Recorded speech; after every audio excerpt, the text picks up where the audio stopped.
انسان کے ساتھ اللہ تعالیٰ نے ضروریات کو وابستہ کیا ہے۔ انسان معاشرتی زندگی گزارتا ہے۔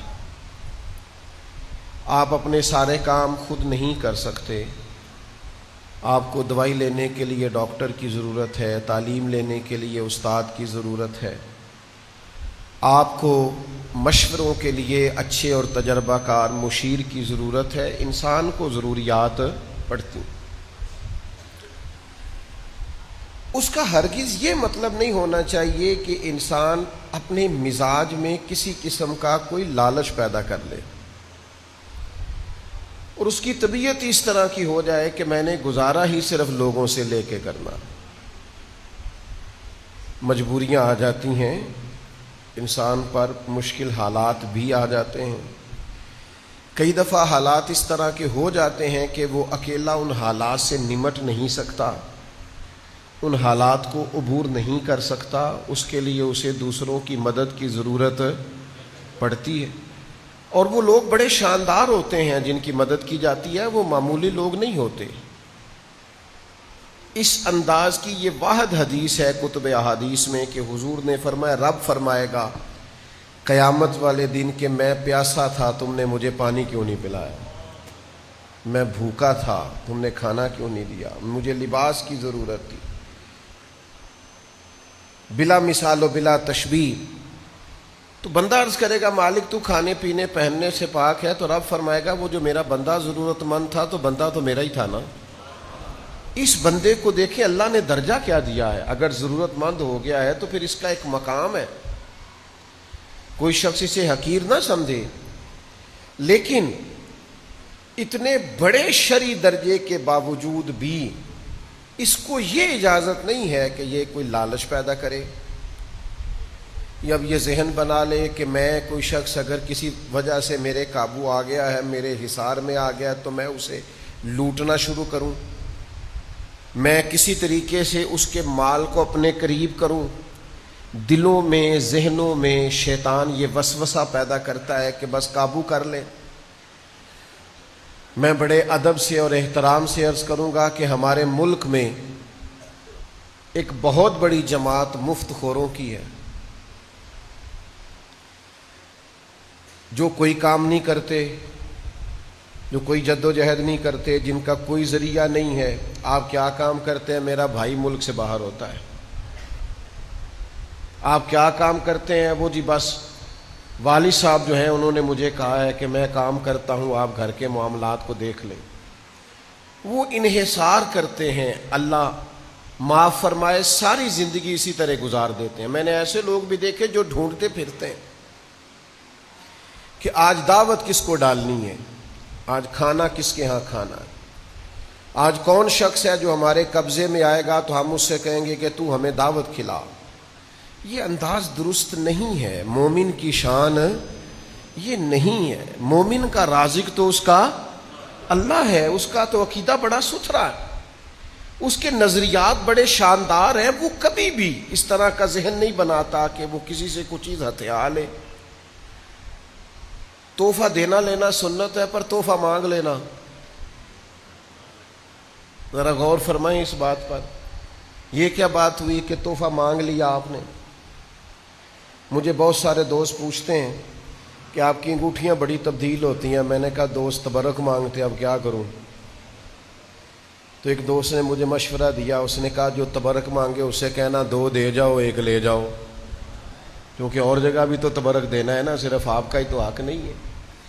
تو تحفہ مانگ لیا جاتا ہے باقاعدہ۔ یہ انداز مومن کا نہیں۔ مومن کا توکل، اللہ کی ذات پر بھروسہ بڑا مضبوط ہوتا ہے۔ اسے خالصتاً اپنے رب پر بھروسہ کرنا چاہیے، اور جو اللہ پہ بھروسہ کرے اللہ دنیا اور آخرت میں اس کے لیے کافی ہو جاتا ہے۔ اللہ کے پیارے رسول صلی اللہ تعالی علیہ وسلم نے ارشاد فرمایا، تم میں سے جو شخص بلا وجہ لوگوں سے سوال کرتا رہے گا نا، اسے ضرورت نہیں، مجبوری کوئی نہیں، لیکن بلا وجہ لوگوں سے مانگتا رہے گا صرف اپنے پیسے بڑھانے کے لیے، صرف اپنی ضروریات میں تو اس کو ضرورت نہیں تھی، صرف اپنے وسائل بڑھانے کے لیے، اپنی چیزیں بڑھانے کے لیے، تحفے بڑھانے کے لیے جو لوگوں سے مانگتا رہے گا، حضور فرماتے ہیں قیامت والے دن وہ اللہ تبارک و تعالیٰ سے اس حال میں ملے گا کہ اس کے چہرے پر ہڈیاں تو ہوں گی پر گوشت نہیں ہوگا۔ یہ بخاری مسلم میں موجود ہے۔ ہر وقت مانگتا رہا لوگوں سے، کوئی ضرورت نہیں تھی، کوئی مجبوری نہیں تھی، لالچی ہو گیا، حریص ہو گیا۔ توکل بہت بڑی نعمت ہے، اللہ کی ذات پر بھروسہ کرنا بڑی سعادت ہے۔ اور پھر یہ کہ بندہ رب سے مانگے نا تو مانگنے میں عزت بھی بڑھ جاتی ہے، اور اس بارگاہ سے تھوڑا بھی ملے، بظاہر قطرہ بھی ملے تو وہ کئی دریاؤں سے زیادہ ہوتا ہے، وہ کئی سمندروں سے بڑا ہوا ہوتا ہے۔ اللہ پہ بھروسہ کرنا، اللہ سے مانگنا۔ حضور سید عالم صلی اللہ تعالی علیہ وسلم نے فرمایا نمک کی بھی ضرورت ہو تو اپنے رب سے مانگو، اللہ کے حضور سوال کرو۔ لیکن لوگوں سے طلب کرنا، لوگوں پر امیدیں رکھنا، اور پھر میں لوگوں کو دیکھتا ہوں وہ اعتراض کر رہے ہوتے ہیں، وہ کہہ رہے ہوتے ہیں جی میرے بھائی کے پاس دیکھیں کتنا مال ہے، مجھے نہیں دیتا۔ تو بھائی اس نے محنت کی ہے، آپ بھی تھوڑی کوشش کر لیں۔ وہ میرے رشتہ دار جی بڑے مالدار ہیں، ان کو کبھی میرا خیال نہیں آیا۔ خدا کے بندے تو جتنا رشتہ داروں کے مال کو دیکھتا ہے، کبھی اتنی توجہ اپنے رب کے خزانوں پہ کرے نا۔ داتا صاحب رحمۃ اللہ علیہ نے لکھا ہے کہ ایک علاقے میں قحط پڑ گیا تھا، لوگ بڑے پریشان تھے، تو وہاں سے ایک شخص بازار آیا تھیلا لے کے کوئی خریدنے کے لیے، تو وہ تھیلا گھماتا، اٹکیلیاں کرتا، ہنستا مسکراتا آیا، اور جب اس نے چیزیں خرید لیں واپس جانے لگا تو پھر اس کا وہی حال، ہنستا مسکراتا کھیلتا۔ تو بہت سارے لوگ پریشان تھے، ان کو غصہ آیا کہ قحط پڑا ہوا ہے، کاروبار چلتا نہیں، حالات خراب ہیں، اور تو بڑا خوش ہے۔ غصہ کیا لوگوں نے، کہا یار کوئی خیال کر، حالات کیسے ہیں اور تو اٹکیلیاں کر رہا ہے۔ تو داتا صاحب فرماتے ہیں وہ شخص کہنے لگا تم پریشان ہوں گے، میں پریشان نہیں ہوں، اس لیے کہ میں جس آقا کا غلام ہوں نا، اس نے بھڑولے ٹائم پہ بھر لیے تھے، خزانے اس کے بھرپور ہیں، مال اس کے پاس زیادہ ہے، لہذا ہم تو خوشحال ہیں۔ داتا صاحب فرماتے ہیں یہ جو لوگ تمہیں ٹینشن لیے نظر آتے ہیں نا، یہ جو تمہیں مالی طور پر ہر وقت آنکھوں میں آنسو لیے نظر آتے ہیں نا، ان کو اگر اتنا بھی اپنے رب کے خزانوں پر یقین ہو جائے نا جتنا اس غلام کو اپنے آقا کے خزانوں پر یقین ہے، تو یہ تمہیں کھلتے ہوئے نظر آئیں، یہ تمہیں خوش ہوتے نظر آئیں، یہ تمہیں مسکراتے دکھائی۔ لیکن لوگوں کی جیبوں پر توجہ،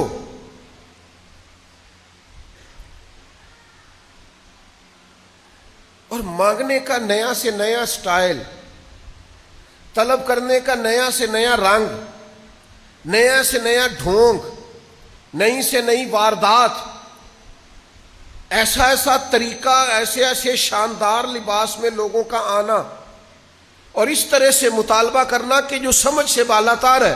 آپ یقین کریں تبرکات، ہمارے ایک دوست ہے بیچارے، اچھا مالدار ہے لیکن بڑے ہی عقیدت والے، بڑے ہی پیار والے، مدینہ شریف کی گلیوں کو چومنے والے۔ ایک صاحب انہیں ملے جنوبی پنجاب کے، جی میں مدینہ شریف رہا ہوں، یہ میری فلاں شیخ کے ساتھ تصویر ہے، یہ میری فلاں شیخ کے ساتھ تصویر ہے، میرے پاس تبرکات ہیں، حرم شریف کی خاص چیزیں ہیں۔ وہ بیچارے عقیدت والے آدمی تھے، قابو آ گئے۔ بعد میں ان سے کہا 27 لاکھ روپیہ دے دو تبرکات کا۔ شرم نہیں آتی؟ تبرک بھی بکتا ہے۔ جس چیز کی نسبت مکہ مکرمہ اور مدینہ طیبہ سے ہے تم اسے بیچو گے، اور ان سے ہتھیار لیا 27 لاکھ۔ وہ تو اللہ نے شعور دیا، بعد میں سمجھ آئی کہ یہ سارا جھوٹ ہے، اور پھر انہوں نے، خیر وہ مضبوط آدمی تھے، انہوں نے وہ اپنے پیسے واپس بھی لیے۔ لیکن میرے پاس یہاں ایک سید صاحب تشریف لائے، مجھے کہنے لگے یہ جو غلاف کعبہ آپ کو ہر جگہ ملتا ہے نا، یہ لاہور میں بھی بننے لگ گیا ہے۔ یہ گنبد خضرا والی جو جالیوں پہ پیچھے جو چادر لٹکتی ہوتی تھی، یہ جالی لوگوں نے تیار کرنی شروع کر دیا یہاں پاکستان میں۔ خدا کے بندوں، کس کس نام پر لالچ کرو گے؟ کیا کیا نام لے کے بیچو گے؟ میں اس وطن میں رہتا ہوں جہاں تلاوتیں بکتی ہیں، نعتیں بکتی ہیں، تقریریں بکتی ہیں، عقیدتوں پہ لوگ خریداریاں کرتے ہیں۔ ظالم یہ بھی نہیں سوچتے کہ جو کام میری بخشش کا ذریعہ تھا، میں نے اسی کو بیچنا شروع کر دیا. خدا کے بندو ٹھیک ہے ضروریات زندگی ہوتی ہیں, پر یار اتنا لالچ, اتنا ہرس, اتنی ہوس. تم تو کہتے ہو ہم حضور کا دیا کھاتے ہیں, تو محبوب تو کسی کو قطرہ دے دے تو اس کی نسلوں سے ختم نہیں ہوتا. سرکار دیں اور پھر تم سے ختم ہو جائے, یہ کیسی بات کر دی تم نے. میرے کریم سے گر قطرہ کسی نے مانگا, دریا بہا دیے ہیں. یہ ذرا انداز دیکھیے, دریا بہا دیے ہیں, دربے بہا دیے. وہ تو بہا دیتے ہیں دریا, کہتے ہیں ساری زندگی پیتا رہنا کبھی ختم. ہرس نہیں, لالچ نہیں, طمع نہیں.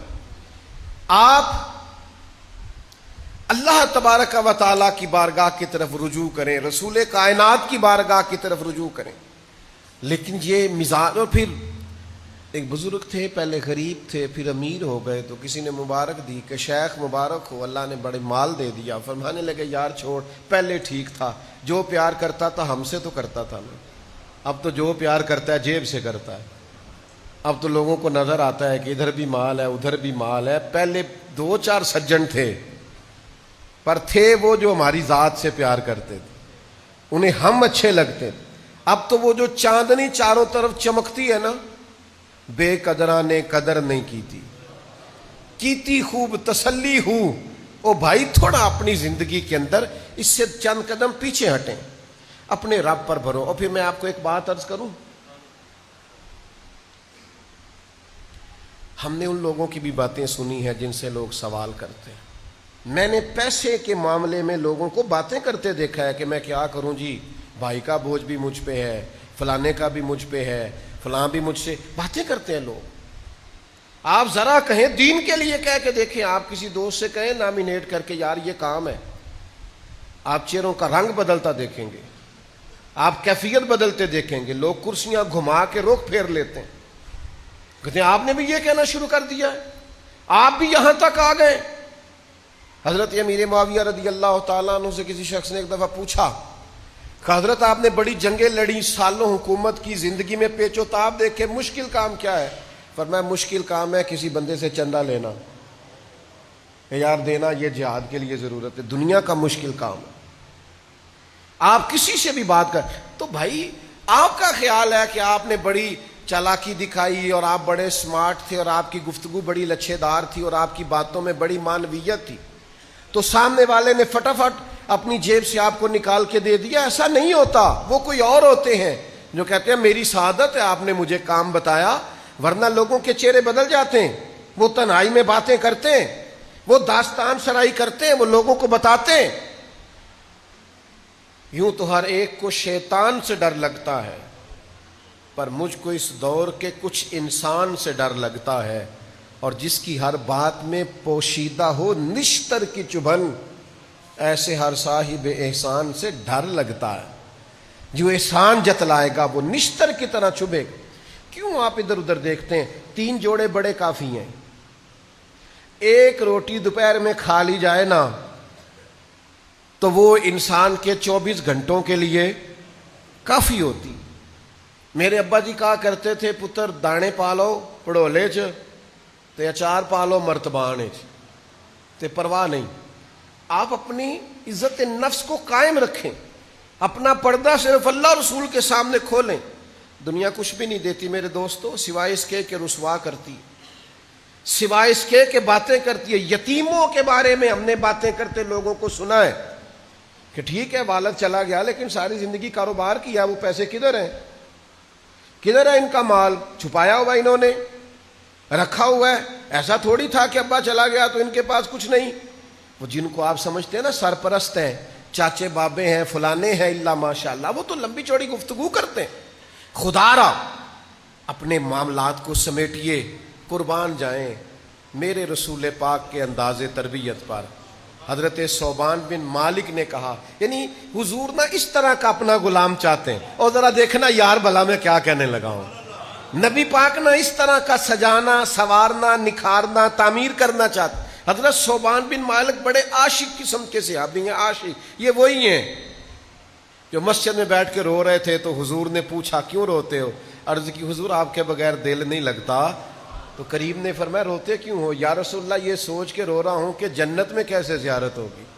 او جنت میری کس کاری جتھے یار نظر نہ آوے. اللہ نے قرآن نازل کر دیا, فرمایا محبوب جو آپ کے ہوں گے گویا وہ جنت میں بھی آپ کے ساتھ ہی ہوں, جو پیروی کرنے والے ہوں گے. حضرت صوبان بن مالک نے ایک تو بیعت کر لی نا اسلام کی, ایک دن پھر عرض کی حضور مجھے بیعت کر لیں. حضور نے فرمایا ایک شرط ہے. یا رسول اللہ آپ کی بھی شرط ہے؟ حضور بیعت کر لے, فرمایا ایک شرط ہے. کہا تھا نا حضرت بیدم نے کہ پینے کو تو پی لوں گا پر شرط. ہم یہ نہیں کہتے, ان کا کوئی مقام ہوگا انہوں نے کہا ہوگا, ہم بھی کبھی کبھی کہتے ہیں پینے کو تو پی لوں گا پر عرض ذرا سی ہے. ہم ذرا مسکین ہے نا, شرط نہیں لگا سکتے. محبوبوں کو شرطیں کون لگائے؟ پینے کو تو پی لوں گا پر عرض اجمیر کا ساقی ہو, بغداد کا مے خانہ. یہ کبھی مہربانی ہو جائے نا, اس رستے ملے تو پھر ساقی تیری خیر تیرے میں کدے کی خیر. حضرت صوبان نے عرض کی حضور بیعت کر لے. تو محبوب فرمانے لگے ایک شرط ہے. ایک, میرا دل کرتا ہے نہ بتاؤں آپ کو شرط, یا پھر پکے ہوئی ہے شرط پہ بتا دوں. ایک شرط ہے. یا رسول اللہ کون سی؟ فرمایا میرے ہاتھ پہ ہاتھ رکھ کر بیعت, آج کے بعد کسی بندے سے سوال نہیں کرے گا. گویا یہ ادھر دیکھنا میری طرف, او نوجوانوں ادھر دیکھنا. یوں ہاتھ میں ہاتھ لے کے کریم نے سبق دیا, گویا سبق دیا. او جب ہاتھ میرے ہاتھ میں ہے تو وعدہ کر کسی بندے سے سوال نہیں کرے گا. ہاتھ اللہ رسول کے ہاتھ میں بندہ دے جو ان کی شان کے, پھر بندوں سے سوال کرے. مانگیں گے مانگے جائیں گے, منہ مانگی پائیں گے. سرکار میں نہ لا ہے نہ حاجت اگر کی ہے. بیعت کر کے تو کسی بندے سے سوال. عرض کی سونیا وعدہ ہو گیا, کریم وعدہ ہو گیا. یا رسول اللہ طے ہو گئی بات, حضور کبھی نہیں کروں گا, کسی سے نہیں کروں گا. حضور کبھی سوال ہی نہیں پیدا ہوتا. پھر اس طرح وعدہ نبھایا. لے وہ سجنا پھر اساں توڑ ہی نبھائی. گھوڑے پہ بیٹھے, درہ ہاتھ سے گر گیا, قریب خادم کھڑا ہے لیکن خود گھوڑے سے اترے, درہ اٹھایا. اس شخص نے کہا جو قریب کھڑا تھا, ایک شخص قریب کھڑا تھا, اس نے کہا جناب مجھے کہہ دیتے. تو آنکھوں میں آنسو بھار آئے. فرمانے لگے کیسے کہہ دیتا, میں نے وعدہ جو کیا ہے. کبھی کسی سے سوال چھوڑ دو یار, ہمیں کیا مجبوری ہے. تھوڑی بے نیازی دکھاؤ, بے نیازی بڑی چیز ہے. آپ کے پاس خشک روٹی ہو اور آپ کے پاس اچار کی ڈھلی ہو, اس میں پھر خودداری ہوتی ہے, اس میں کوئی مزہ ہوتا ہے, اس میں کوئی سرور ہوتا ہے. وہ جو دوپہر کو ہم سکول سے آتے تھے اور آ کے کہتے تھے اماں جی روٹی کھانی ہے, تو اماں کہتی تھی پتر سالن تے کوئی نہیں, تے میں تو تھوڑا جی چٹنی نہ بنا دیا. تو پوچھ لینا میری طرح کے سب لوگوں سے, وہ چٹنی کیا ہوتی تھی؟ دھنیا تھوڑا سا ڈنڈے کے ساتھ دوہری میں تیار کیا جاتا تھا, تھوڑی سی لسی, ہلکی پھلکی اس کے اندر نمک اور مرچ, پر بنائی اماں نے ہوتی تھی نا. تو پھر کوئی اس کا مزہ تھا, کوئی اس کا ذائقہ تھا. پھر محسوس ہوتا تھا کہ دنیا میں جنہوں نے بڑے بڑے ڈپلومے کیے نا, شیف بنے, ان سے کہیں آؤ ذرا لائن میں کھڑے ہو, میری ماں تمہیں سکھائے گی ذائقہ کسے کہتے ہیں, آؤ نا اسے. اور کبھی اگر اماں یہ کہہ دیتے نا روٹیاں پکاتے پکاتے کہ پتر اٹھ کے نہیں آیا جاتا, پیڑھی پھاڑتے تھے میرے کول ہی آ جا, اوئے ہوئے, پھر تو یوں لگتا تھا کہ جیسے نا ساری رحمتیں جھوک کے آ گئی ہیں اور کرم کی برکھا گویا برس رہی ہے. اتنے میں نے زندگی میں بڑے بڑے مہنگے ہوٹلوں پہ بھی جا کے دیکھا ہے, پر وہ مزہ دوبارہ آیا نہیں. تو یاد رکھنا, عزت نفس کا خیال رکھنا ہے. یہ چھوڑ دیں آپ. میں پھر ایک دفعہ عرض کروں گا, ایک لمبی لسٹ ہے مفت خوروں کی. بڑے سیانے بیانے دو بندے نا ایک جگہ پہ بیٹھے تھے, یہ میں نے پرسنل میری آنکھوں کے سامنے واقعہ ہوا. بڑے سیانے بیانے بندے ایک پھٹے پہ بیٹھ کے دہی بھلے کھا رہے تھے, اور علاقے میں معزز شمار کیے جاتے, کچھ دینی تعارف رکھتے. تو ان سے ایک صاحب نے کہا کہ آپ یہاں سرے عام بیٹھ کے دہی بھلے کھا رہے, کوئی دیکھ لے تو کیا, کہ یار یہ مذہبی ہیں اور مذہبی تعارف رکھتے ہیں. تو ان میں سے ایک آدمی بڑی بے باکی سے بولا, کہنے لگا جے کو ویکھ لے گا تو کی ہونا ہے, جیڑا ویکھے گا وہ پیسے دے گا. جب قوموں کا یہ مزاج بن جائے نا, کہنے اسی تے چاہنے ہیں کو ویکھے, جیڑا ویکھے گا وہ. مولوی تے پیر بھی پیسے نہ دین لی تیار ہوندے نے, کوئی سودا لے آیا تے پیسے پولیس والے بھی کاٹ ہی دیندے نے. اور بھی ڈھیر سارے لوگ ہیں جو کہتے ہیں جی میں سرکاری ملازم ہوں. تو بھائی آپ پہلے بھی تو ہم سے ٹیکسوں کی مد میں لے رہے ہیں نا, اب اور بوجھ ڈال رہے ہیں. تو مفت خوری کے مزاج سے باہر آئے آپ تھوڑا سا رویہ. میں ایک جگہ پہ چلا گیا, اب تو میں ڈائریکٹ کبھی جاتا ہی نہیں, مجھے اب موقع نہیں ملتا. ایک جگہ پہ میں سودا لینے چلا گیا تو وہ بندہ بار بار کہے حاضر جناب. میں اسے کہوں یہ چیز نکال دے, حاضر جناب یہ چیز نکال دے. میں انہوں آخیا تو ایڈا ویش ویش نہ جا, میں تینوں پیسے دے کے جانا ہے انشاءاللہ, تو غیر حاضر ہی چنگا ہے.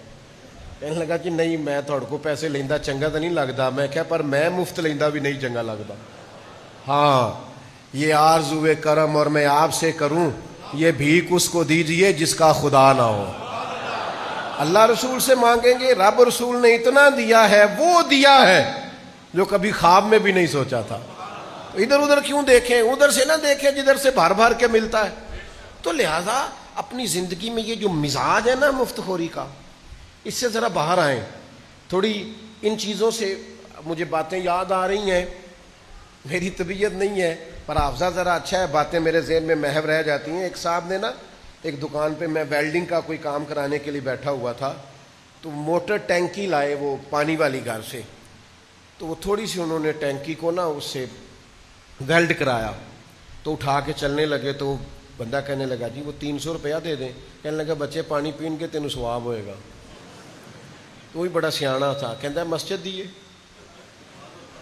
نے کہا نہیں جی ہے تے گھر دی. تو کہندا پھر مینوں 300 دے, میرے بچے روٹی کھان گے تینوں بھی ثواب ہوئے گا.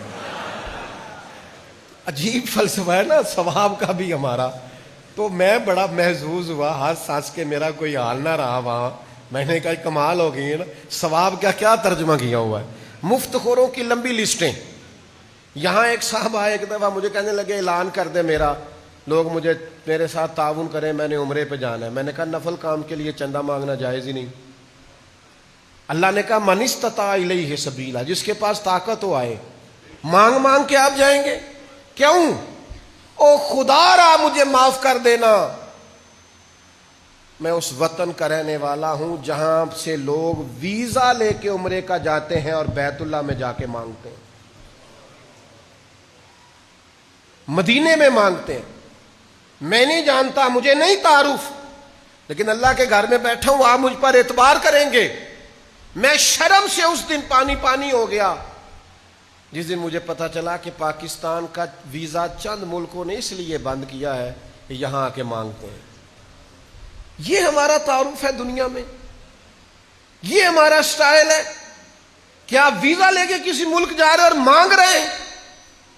جھوٹے معذور اور دھوکہ دے کر اور دکھاوا کر کے آپ لوگوں سے سوال کر رہے ہیں. میرے نبی پاک صلی اللہ علیہ وسلم نے فرمایا جس نے اپنے اوپر سوال کا دروازہ کھولا, اللہ اس پر غربت کا دروازہ کھول دے گا, اس کے فقر کو طویل کر دے گا. اگر تم مانگ کے کھائے گا تو پیٹ کبھی نہیں بھرے گا.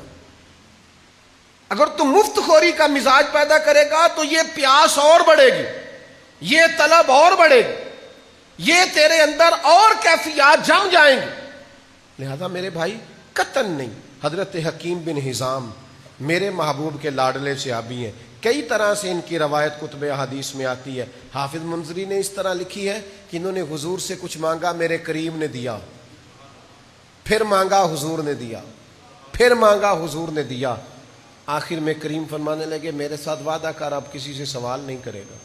یہ کبھی روایتیں پڑھتا ہوں تو پھر نیچے حاشیہ لکھتا ہوں, اور وہ کچھ ترجمے ایسے کرتا ہوں وہ ڈرتا بھی ہوں.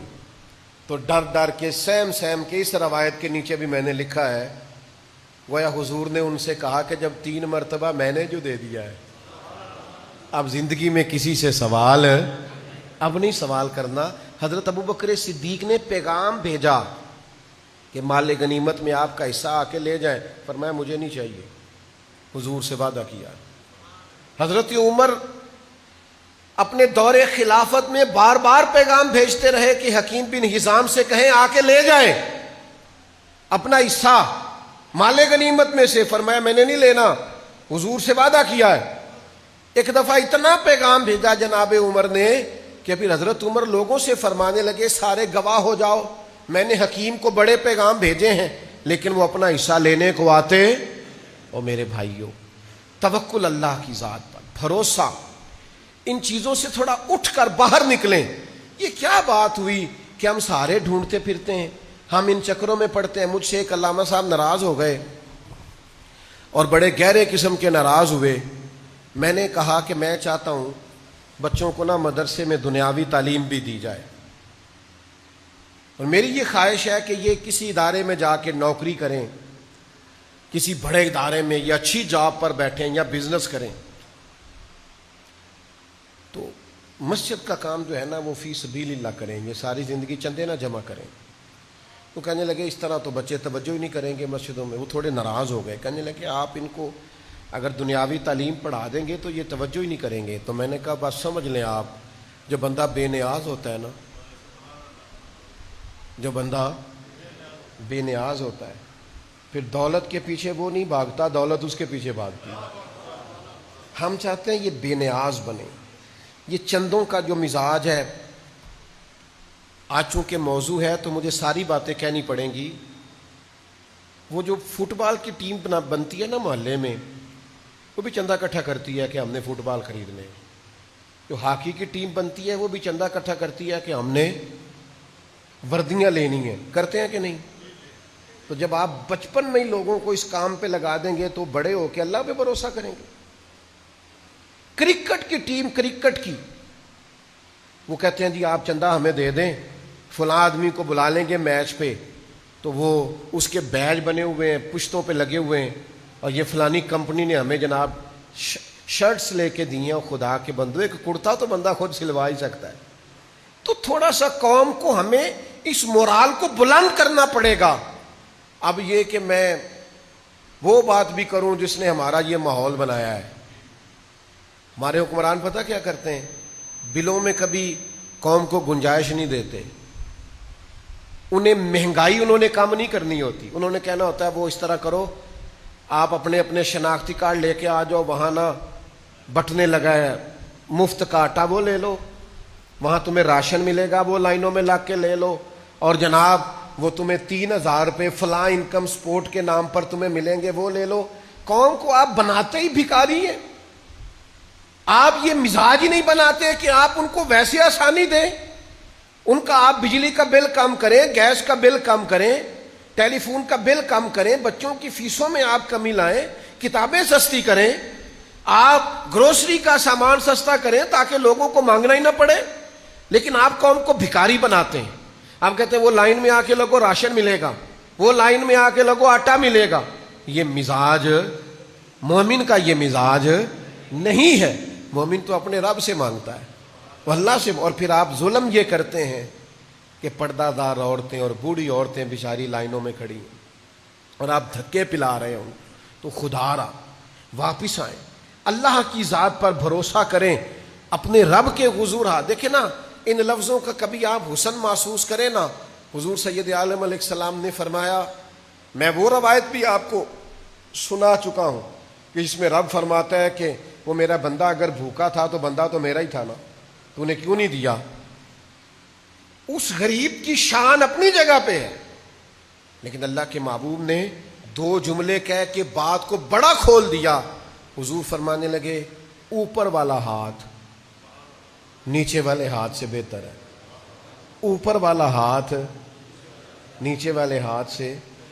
آپ ساری سیرت کی کتابیں پڑھیں, ہر سیرت نگار نے لکھا ہے نبی پاک کے گھر میں مہینہ مہینہ چولہا نہیں جلتا تھا, پر اسی شخص نے 2 صفحے چھوڑ کے یہ بھی لکھا ہے جو دروازے پہ مانگنے آتا تھا اسے جھولی بھر کے عطا کیا جاتا تھا. تو اپنے مزاج میں سخاوت پیدا کریں, آپ دینے کا مزاج بنائیں, آپ بانٹنے کی لوگوں کی تربیت کریں. لیکن طبعاً بعض لوگ ایسے ہیں جن کا مزاج اس طرح کا بن گیا ہے کہ وہ مفت خور رہ کے جینا چاہتے ہیں, وہ دوسروں کے سہارے وقت گزارنا چاہتے ہیں. اس بات کو کبھی نہ بھولیے گا ہو سکتا ہے اس طرح آپ کے پاس پیسے بھی آ جائیں، کھانا بھی اچھے سے اچھا مل جائے، آپ کو کوئی سواری بھی گفٹ کر دے، سیل فون بھی بڑا مہنگا آپ رکھ لیں، یہ ساری چیزیں آپ کے پاس ہوں گی، پر عزت نفس نہیں ہوگی، خودداری آپ کے پاس نہیں ہوگی، وقار آپ کے پاس نہیں ہوگا۔ اپنی دنیا آپ پیدا کر اگر زندوں میں ہے، یہ سوال کی مصیبت سے بچیں، اللہ کی طرف رجوع رکھیں۔ اور سہارے بزدل لوگ تلاش کرتے ہیں، جو بہادر ہوتے ہیں وہ تو سہارے دیتے ہیں، لہذا سہارے دینے کا ارادہ کریں، آپ ان چیزوں سے باہر آئیں۔ مضبوط بھروسہ رزق دینے والا اللہ، تو اللہ جب دینے والا ہے پھر اللہ رسول سے مانگیں گے، پھر ہمیں ادھر ادھر دیکھنے کی کوئی حاجت، اس پر مضبوط ہو جائیں، آپ دیکھیں گے زندگی قرار میں آ گئی۔